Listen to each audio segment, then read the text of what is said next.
The views and opinions expressed on any program are those of the producers and/or the persons appearing on the program and do not necessarily reflect the views and opinions of FRC Media, Bristol Community College, or the City of Fall River.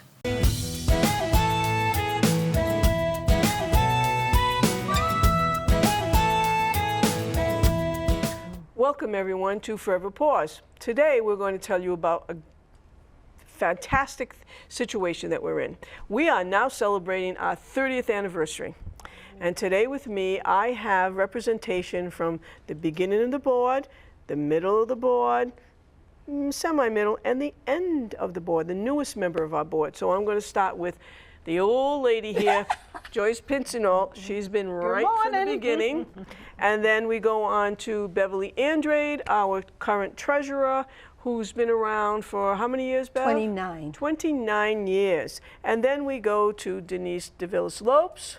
How many years, Denise? 9 years. 9 years, and she's also our foster coordinator and membership coordinator on the board of directors. And our fundraising committee. And fundraising committee. That's right. That's right. And our newbie, Marlene Santos. Marlene? I've been on the board. I just finished my first year as a board member. Prior to that, I have been a volunteer at the shelter. Once a week I go in on Fridays.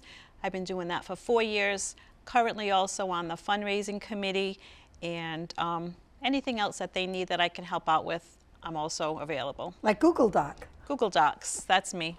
Yes, and she you train volunteers. Oh, and I also train new volunteers that are coming into the shelter.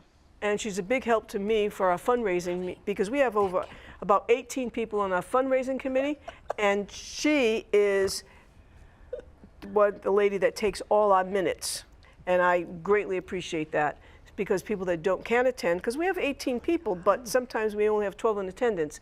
And Marlene, I don't know how she does it, but she gets those minutes out within the first couple of days, sometimes within the first hours. She's already sending them to me saying, let's get them corrected. So let's talk about the beginning, Joyce. How was it? Oh, the beginning, yes. The embryo, when we started off on Montop Street, because it was a garage, and we had a couple of dog runs. We didn't even have running water down in the the kennels themselves. Everything had to be carried down, and it was a harsh beginning. It was hard. It was a harsh beginning, and we spent 5 years there, if I'm correct. Yes, we did. And then we were served, we were given a rental property, rental fees, in which originally we were told that building was donated to the founder, and then we found out it wasn't. And so now we started looking for some land, and what happened, Joyce? We got evicted. Yeah, we did. So we packed everything up like a bunch of gypsies, and off we went, and early in the morning on a Sunday morning, and with the animals we put them in foster homes.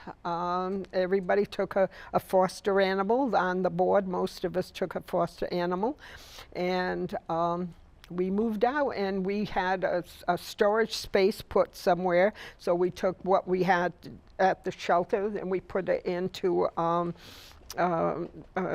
rental place there.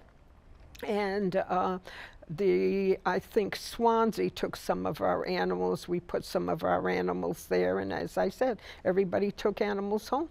Well, I'll give a shout out. It wasn't, we really didn't have a rental. We actually put a shout out to Maureen Taylor at Abby's Dog Depot. At the time she was in Westport. Right. And she had a space area for us that was like a warehouse area. And she said, bring whatever you need, bring it all over. Yeah. And that day we had about 50 people working with us. Yes, we did. City Councilor Pat Casey was there, and she coordinated. She got us free trucks and people to move. I had several of it was April vacation, so I had several of my co-workers that came down with trucks and stuff, and they helped us move as well. So we moved everything out, and but we kept it going. We Yes, kept we Forever did. going. Yes, the telephones were answered by, I believe, Pamela. No, Was it? no, Westall? no. We had the telephones were sent to Betsy Westall's Betsy, house. that's right, yeah. And she had several of our cats. That's right. We had cats there, so some of us would go there, help her with the cats in the morning before we even went to work. Yep. To keep the cats going so that she wouldn't be overwhelmed. Yeah, it's interesting, huh? Wow. Yeah. I mean, it was difficult. It was difficult. Our manager at the time was Paul Hankins, and he would go in and he would sit with with Betsy, and they would kind of work things out. And meanwhile, we're trying to look for land. And remember going looking for a loan. Loan land and build mansions for mutts, right, Bev? That's right, Gail. That's what happened. And so how did we get our land, Bev? Well, first of all, when we moved out, we started a campaign. We called it Mansions for Mutts. And Gail came up with this brilliant idea. She got a piece of plywood. She brought the piece of plywood to her school, and the art teacher at her school drew on there and painted a bone, a large dog bone, and then he put the lines all the way up to $300,000. Wow. We called it the Bonorama. Well, everybody heard that, and they lost it. And that was placed on a fence next to Highland School on President Avenue. I have pictures of that we'll put all these pictures on Facebook as we get closer to the 30th anniversary. So we had this Bonorama, and every time we got another like $10,000, $20,000, we would paint the line till we filled that bone all the way up to the top. And we called it Mansions for Mutts. Pat Casey did a lot of work for us. Absolutely. She got a donor who remained anonymous at the time, and he donated the land at the end of Linwood Street. That land was nothing but woods and swamp. I remember... And a dump. And a dump. I remember remember Joyce, we went the first time? Yep. We walked down that land with Pat Casey, Joy Bannister, Paul Hankins, Gail, Joyce, and myself. And we should have wore boots because we were knee deep into swamp material. Absolutely. And we were taking pictures and we said, oh my God, this is our land. But in the back of my head, I was saying, are we crazy? Still are. We still are. But it was a process, and we actually had Pat Casey, again, got us Diamond Regional Vocational High School. Yeah. They built a house a year, and that year they built a shelter instead of a house. So those of you who know the shelter, you know how it's built like a house. Mm-hmm. It has sheetrock walls, it had pine hollow doors, so it was built just like a house. And that was because Diamond built it that way, but we didn't care. We needed the place to go. It was our house. It was our house, yes. There were things that should not have been for an animal shelter, but it didn't matter at the time. We needed to get into a place, and that was our place. Yeah. But let's not forget, I want to back up just a little bit because this is what I think is always important. Just to show how crazy we all were, those of us, Bev, Joyce and I and Pat Casey and some friends and fellow board members, we went out there. We had to clear the land. Oh my God. We didn't pay anybody because we wanted the money for the building of the materials for the building.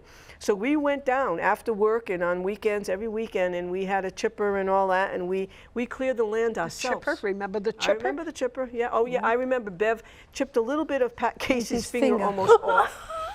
Sorry about that, Pat. Yeah, a little bit. Yeah, oh yeah, she was bleeding, and if anybody knows City Council Pat Casey, she was bleeding. She just got some wrap, and she said, "Don't worry about it, I'm okay." And it was a pretty bad gash, but we kept going, and we kept because you don't stop. We got people there to work. Remember ticks? We'd be lots checking of one ticks. another like monkeys for tip. It was horrible, but we survived. And tires. Tires. Oh my God, tires. Yes, I mentioned it was a dump, and tires it was a dump. bigger than us. Yeah. Tires bigger than us. It was horrible, but we survived, and we got our land, we got our building, and then at the end, as we all know, school ends in June. Our building wasn't done. Correct. Luckily, we had Pam Biscoe, a board member at the time. She's one of almost the original board members, and her husband, Mike Biscoe, construction. He came in and saved the day. He finished the building. Remember the trailer?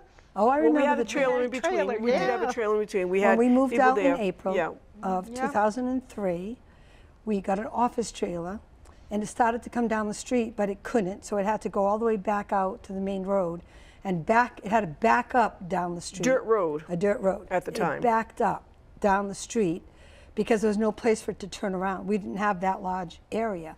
It had to turn around into the woods. And if you recall, there was a rotted school bus Yes. right that's about right. where our That's dumpster right. Yep. is now. There was a rotted school bus, and they had to maneuver this trailer between the rotted school bus and the woods. We had a little clearing, and they had to back it up. And that trailer had a phone line, and we actually got a bathroom in the trailer with, tanked water. So we did have a 2-room trailer with a little bathroom attached to it. And the back room was where we put a few animals, and the front room became an office. Right. And we had a little desk there, and the phone was there. That's how we started. And that was in April of 2003. Wow. And, then- in December 29th of 2003, we moved in. So from April to December, the building got finished. And I want to put a little thing there just for the newer member to know. That was the day that our granddaughter was born. And so Casey's birthday. and there was no cell phones at the time, so we're getting a phone call. Somehow or other, we got a message from Bev's daughter that she was in labor. So Bev had to leave, but I said, leave your truck here. And we did what we had to do. And our granddaughter was born that day. Casey, well, she's technically my goddaughter, Casey Jordan. So that's how I remember when the date is, because outside of that, I wouldn't remember dates. I'm not good we with were it. carrying in desks and filing cabinets to bring into the new building, and that's when we got called somehow or other to say that. it was crazy. We did have cell phones. We did have cell phones. Oh, we Right. did. Okay, Right. those big ugly ones. Yeah. So anyway, so Flip moving phones. along, because we don't have an hour here. So, we got into the building. We've been there. We've been in the building now for 22 years. 22 years, and It must feel like the Taj Mahal. it does did. feel like the Taj Mahal. It We've did, made some, yeah. unique changes in it. We've done some great, just changes in it, and we've added some great board members. We have a lawyer on board, Attorney Brenda Panaggio. We have a real estate person, Jenny Pappas. We have a vet. We have a vet, Dr. Cindy Veterinarian. Comstock from Chase Farm, and then we have some people that are that are former business people like yourself, and our Vice President Susan. Marlene is a business. Well, she works for the school system, which sorry to say we work for the school system, Bev and I. But it's you get a lot of experience there. We have a lot of experience, and one of the things I'm very proud of with this board is that we've grown. We have an engineer when we needed Bob for an engineer for a lot of stuff at the beginning. He does a lot of proofreading of all our things, and we also have a banker, Kristen Dussault. So we have a couple of other school teachers, Cheryl Furs and Deb and Diane Cody. Lorraine, who was also And a Lorraine board- was an original board member. and so- Pamela. Pamela, I mentioned Pamela before. We still have Pamela. I mean, a lot of the original members have stayed on, and we continue to stay on. And one of the things that I'd like to share, just so people understand, I'm not a narcissist in any way, shape, or form, in case you don't know that, for board members. Every year when we come up to elections of offices, and we can change our bylaws, Bev makes a motion to say, okay, I make a motion now that we're not going to have we're going to have term limits for our offices. And it's amazing how many people in that room put their head down and no one looks up. Exactly. This will be your first experience. Oh, you've already done one with us? We did nominations the last meeting. Last meeting, you're going to see. And I quickly Monday- nominated the secretary before you even got it out of your mouth. Yes, yes, I know, because she substitutes for our secretary. So it's been, so that's why you still see me as president of Forever Paws and Bev as the treasurer. And it is a labor of love, and we continue to love what we're doing because I guess the best way to explain Forever Paws right now is this is my family. It's not just board members that I see at every other month at a meeting. They're constantly always working together to help to enrichment of the life of the animals at the shelter. And we like one another. We do like one another. Sometimes I don't crazy about you, but whatever. We're a board that gets along. We get along very well. And so we're going to go to Denise, how many years now? 9 years. 9 years, and That's you've impossible. 9 years. 9 years. I remember when She's I was still talking to me. Yes. I was in business, and Joyce was one of my customers, and I always admired the work that she did. And I said, when I retire, I'm going to go work at the shelter. And You should not have said that. Oh. and then I retired, and here I am. And it's one of the best decisions that I have ever made. Now, you volunteer at the shelter. I volunteer. You volunteer at the shelter 2 days a week. 1 to 2 days to a 2 a week. week, You but I put- do a lot of work at home because I do the membership. I also do fostering if there's a need at the shelter for an animal to be out of the shelter and in a calmer environment. Then I take care of that, and I do a lot of that work from home. So to say, how many hours I work, it differs every week. Right, and you also have now, I've sort of brought her on board with me. Once you do something, as Marlene knows, once you volunteer to do something, You never get out. own it. Yeah. You own it. So Denise Diane and I, always bought butter for the clam. yeah, that's true. Denise and I are doing. We're going to do a career day at Durfee High School Right. because we like to work with the students and stuff, and we like to get involved in the community. So Denise and I will be doing that presentation, and we do different presentations. I do some presentations with Bev. Joyce has done some readings for the before during COVID. Joyce would do readings in our home in the library just to keep people going. We do whatever we have to do That's right. for the people to know where we are. Is there anything particular that you would like to share that you enjoy or?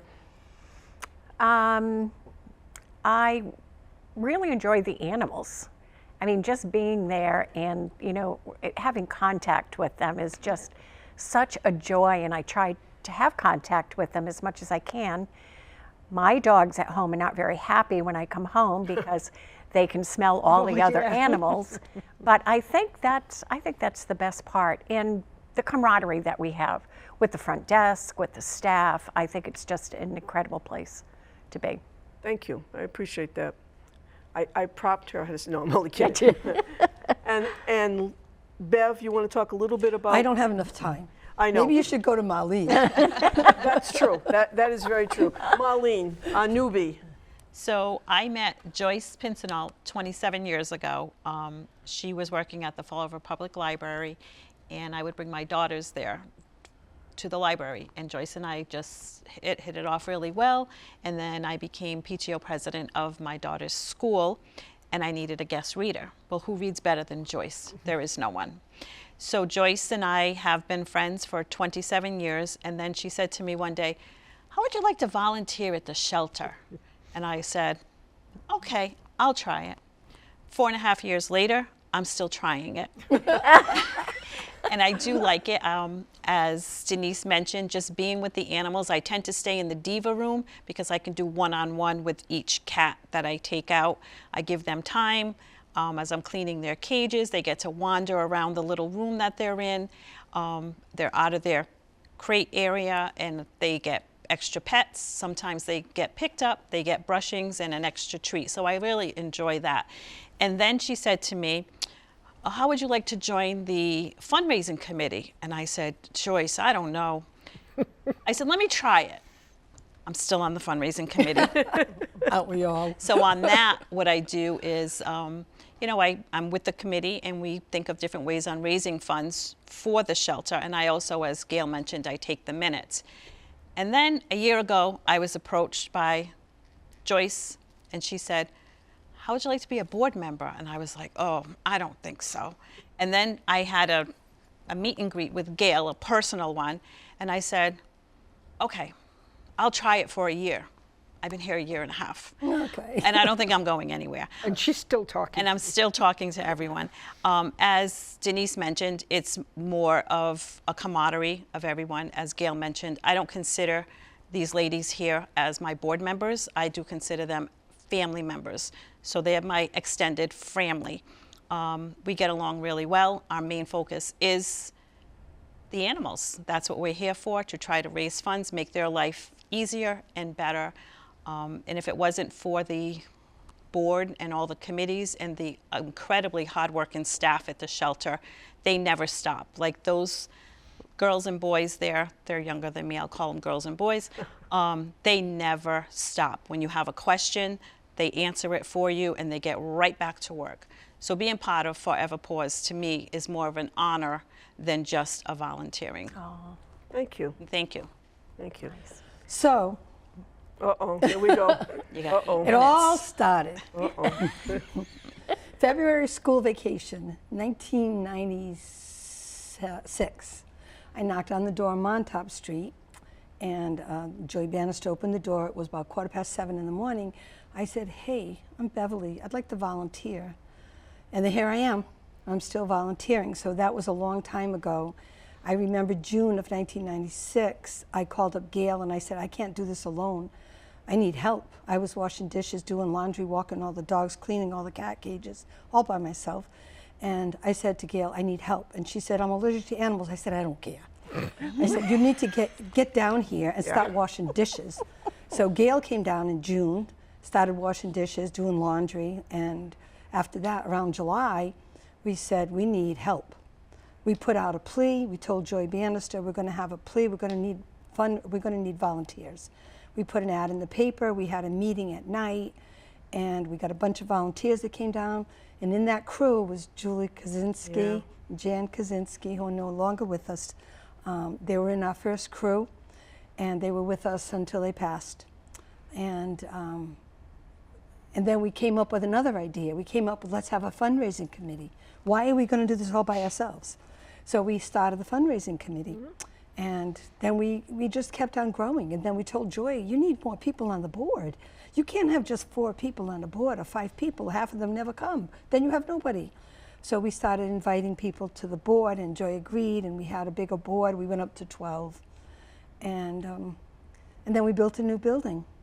And in building the new building, both Gail and I realized the amount of work that's needed to keep this place going. And we started getting grants.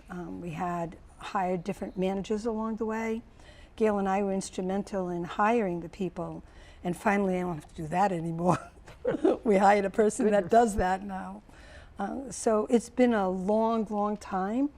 And through that whole process, Bev and Joyce were the only fosters, if you recall. And I said, "Gail, we need to have help with fosters. Let's ask other people to be fosters."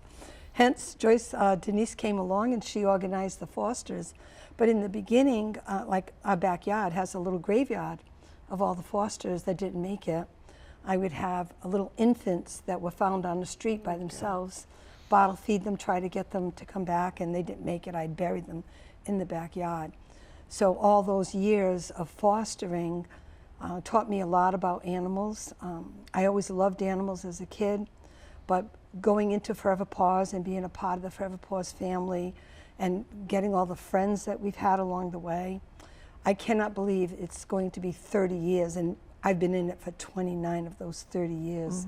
I am just blown away by it, and the memories of all the things we've done, the crazy things, the shows that Bev and Gail had to go to. We went to a place in Attleboro, and we were on a TV show in Attleboro way back in the 90s, and the gentleman and the lady that did it, that introduced us on the show, didn't get our names correct, and they called, and this is Beverly Gail. That's how they introduced her. And then they were singing Build Me Up Buttercup, and they wanted us to sing along with Build Me Up Buttercup. And we sat there and laughed like crazy. I remember going all the way to Boston And to you were a Beverly college. Andretti. I was Beverly Andrade. She was Beverly Gail, I was Beverly Andrade. We went to Boston to a couple of community colleges with dogs and cats, and we did different shows up there. We traveled so many places and brought animals. We didn't even have the insurance that we have now. I don't know how we did all that stuff, but the memories in my head are overwhelming. That's why I said I don't have enough time. I could talk like for an hour about all the crazy things that we did, all the shows that we created, the places that we went, the animals that we had in our care, some fantastic names we had, Pluto, we had Chance. There were The just so animals many that of them. we've rescued. The animals, and that, you know, that Pasha, were so broken. Pasha, the Cane Corso. He was one of the biggest stories we had. The bird, Hendrix, that was another giant story that we had. I mean, we can't even say it all on air. It's just overwhelming. It would take a whole day for... It would. That's why I'm like, I could be the motor mouth of the how whole many thing. adoptions we've had of cats, dogs, birds, snakes, and you know, everything. everybody knows the yellow shirts. I came up with the yellow shirts, right? I remember My Montauk favorite. Street. I remember how people came in and looked on Montauk Street. I called them Daisy Duke shorts and halter tops and volunteer. And I said, this is not appropriate. No. You know, we came up with uniforms for the staff. That was, again, another idea from a Bev and Gail show. And then we came up with uniforms for volunteers. After a few people walked through the building and a few cats left in their pockets, I said, we've got to be able to watch who's in the building. Yeah, really. So we came up with this bright yellow shirt. And even though people hate the color, the reason behind it makes sense. You can see To a volunteer. Makes sense to me. From the sky. You can see from the helicopter. sky all those volunteers walking Yep. around the building, and you no longer have to say, who's that person in that room? You know, you see the yellow shirt, you know who it is. I'm going to have to stop you there. I know you are. because I knew it. I just want to say to our audience, and one of the biggest things I want to share from my personal perspective, I could go on as Bev has, but you know, my perspective is practice makes perfect.